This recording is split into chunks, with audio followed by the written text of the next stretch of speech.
15 রোজার দিন বাবাকে গিয়ে বললাম বাবা শপিং করার জন্য টাকা লাগবে। বাবা তখন বললো কত টাকা? আমি বললাম 3000। এটা শোনার পর বাবা কিছুক্ষণ মাথা নিচু করে থেকে তারপর আমাকে 3000 টাকায় বের করে দিল।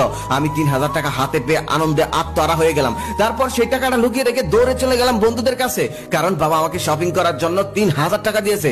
এই গল্পটা তো সবার সাথে করতে হবে। সকল বন্ধুদের সাথে সেই গল্প করার পর ইফতারের কিছুক্ষণ আগে বাসায় ফিরে আসলাম। বাসায় এসে ইফতার করে নামাজ পড়ে ঘরে শুয়ে শুয়ে ফেসবুকিং করছিলাম। ঠিক সেই সময় পাশের রুম থেকে মায়ের চাপা কণ্ঠের আওয়াজ আমার কানে ভেসে আসলো। মা বাবাকে বলতেছে ছেলেকে 3000 টাকায় শপিং করার জন্য দিতে হবে কেন? ঘরে তো 3000 টাকাই ছিল, ওরে তো 1500 টাকাও দিতে পারতে। আমরা কি জমিদার? এখন তুমি কিনবে কি? ঈদের জন্য তো কিছুই কেনাকাটা হয়নি, এখন তো ঘরে চুলোই চলবে না। বাবা তখন মাকে বলতেছে বাদ দাও তো, আমরা জমিদার নই তাতে কি হয়েছে? তবে আমাদের ছেলে কলেজে পড়ে, ওখানে কত বড় লোক বন্ধুদের সাথে মেলামেশা করে, ওর ভালো কাপড় চোপড় কেনার দরকার আছে। আর হ্যাঁ, ঈদের তো অনেক বাকি আছে, আমি কোনো একটা ব্যবস্থা করে ফেলবো, টাকার ব্যবস্থা হয়ে যাবে, তুমি কোনো চিন্তা করো না। আর আমাদের ছেলেই তো সব, আমাদের ছেলে ছাড়া আর কি আছে? ওকে ছাড়া আমরা কাকে দেবো? ওই দেখো একদিন বড় হয়ে আমাদের সকল কষ্ট দূর করে দেবে। বাবার মুখে এমন কথা শুনে আমি নিজের অজান্তেই কেঁদে ফেললাম। নিজেকে খুব স্বার্থপর মনে হচ্ছিল, আর মনে মনে ভাবছিলাম আমরা নিজেদের স্বার্থের জন্য বাবা মাকে কত কষ্ট দেই, কত আঘাত দেই, অথচ বাবা মা আমাদের কত ভালোবাসে সেটা আমরা কখনো বুঝতেই চাই না। সবসময় তাদেরকে অবহেলাই করে যাই। ইচ্ছে করছিল এখন বাবাকে জড়িয়ে ধরে অনেক টাকা দিই, কিন্তু বড় হয়ে গেছি তো তাই আর পারছি না। সেদিনের রাতটা কোন রকম কাটালাম, আর পরের দিন সকালে বের হয়ে গেলাম কাজের উদ্দেশ্যে। পরিকল্পনা আমার যেভাবে হোক টাকা ইনকাম করব, আর সেই টাকা দিয়েই বাবা মাকে ঈদের শপিং করে দেব। আর এই ঈদের সমস্ত খরচগুলো আমি করব। রোজা ছিলাম যার কারণে মাও খাওয়ার জন্য চিন্তা করতো না। সকালে বের হয়ে যেতাম, আবার বিকেলে বাসায় আসতাম। যদিও বাসায় আসার পর মা একটু বকাঝকা করতো, কিন্তু আমি কিছুই বলতাম না, কারণ আমি তখন দিন মজুরি খাটতাম। শুধু বাবা মায়ের জন্য জীবনের প্রথম টানা 12 দিন মজুরি খাটলাম। সেদিন রাতে বাসায় এসে শুয়ে আছি, ঠিক সেই সময় মা এসে বলতেছে, কিরে রিহান, তুই না টাকা নিলি শপিং করার জন্য, কিন্তু শপিং তো করলি না? আমি তখন বললাম শপিং করবো তো, সময় আছে এখনো 3 দিন। মা তখন বললো কই সময় আছে, সবাই শপিং করে ফেলছে, আর তুই কোথায় যেন চলে যাস, সারাদিন বাসায় থাকিস না, শপিংটা করছিস না কেন? কালকের মধ্যে যেভাবে হোক শপিং করে ফেলবি।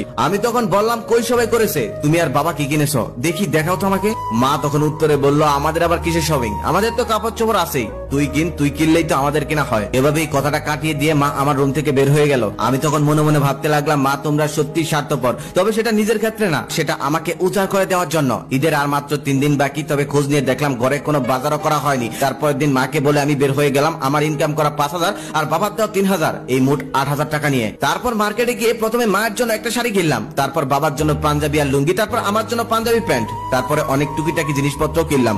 এদিকে ঈদের বাজার এতটাই ভিড় যে বাজার করতে করতে সন্ধ্যা লেগে গেল। তারপর তাড়াতাড়ি বাড়ি চলে গেলাম, আর বাড়িতে যাওয়ার পর মা আমার হাতে এতগুলো ব্যাগ দেখে অবাক হয়ে তাকিয়ে রইল। তারপর মা বললো, কিরে রিহান, তুই এত কিছু কোথায় পেলি? তারপর আমি বললাম, মা সবই বলবো, আগে ঘরে চলো। ঘরে যাওয়ার পর সব বলতেছি, বাবা কই? তারপর আমি মাকে বললাম সবই বলবো, আগে ঘরে চলো, বাবা কই? মা বললো ঘরেই আছে। তারপর ঘরে গিয়ে দেখলাম বাবা ঘরেই বসে আছে। তারপর প্রথমে ব্যাগ থেকে শাড়িটা বের করে মায়ের গায়ে জড়িয়ে বললাম, মা দেখো তো শাড়িটা তোমাকে কেমন মানিয়েছে। তখন আমি বললাম, আগে বলো তোমাদের এই কাপড়গুলো পছন্দ হয়েছে কিনা, জীবনে কখনোই কিনিনি, জীবনে প্রথম কিনেছি, যদি পছন্দ নাও হয় তারপর আমার কিছু করার নেই। বাবা তখন আমাকে বলতেছে, তুই আগে বল তুই এত কিছু কেনার জন্য টাকা কোথায় পেলি? আমি বাবাকে বললাম, রাগ করো না, আমি আসলে কোনো খারাপ কাজ করিনি, আমি রফিক আঙ্কেলের সাথে 12 দিন দিন মজুরি করেছিলাম, সেই টাকা আর তোমার দেওয়া টাকা দিয়ে এত কিছু কিনেছি। এটা বলার সাথে সাথে বাবা রেগে গিয়ে আমার গালে একটা থাপ্পড় মেরে বাবা বললো, তোর এত বড় সাহস কি করে হয়, রোজা রেখে তুই কি করে দিন মজুরি করিস? কাজ করার জন্য অনেক সময় পড়ে আছে, এমন কাজ যদি আর কখনো করিস তাহলে দেখে নিস আমার থেকে খারাপ আর কেউ হবে না।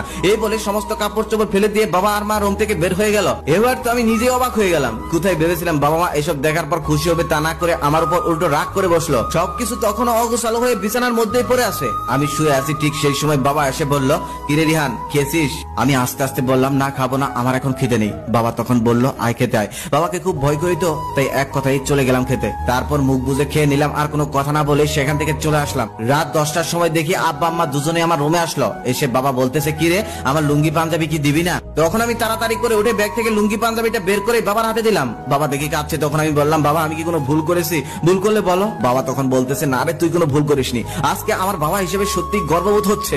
আজকে আমি অনেক খুশি। ছেলের প্রথম ইনকামের টাকায় কোনো কিছু পেলে বাবা মারা কত খুশি হয় সেটা একমাত্র যেই বাবা মায়েরা পেয়েছে তারাই বলতে পারবে। তুই তখন বলেছিলি না পছন্দ হয়েছে কিনা? তাহলে শোন, সারা দুনিয়া খুঁজলেও এর মতো পাঞ্জাবি আমি আর কোথাও পাবো না। এগুলো আমার কাছে অনেক দামি রে, এগুলোকে আমি যত্ন করে রেখে দেব, কারণ এগুলো হলো আমাদের আদরের সন্তানের জীবনের প্রথম ইনকাম করা টাকায় কেনা। এই বলেই বাবা আমাকে জড়িয়ে ধরলো। সেদিন খুব চিৎকার করে বলতে ইচ্ছে করছিল, আজকে আমি পৃথিবীর সব থেকে সুখী মানুষ। সেদিন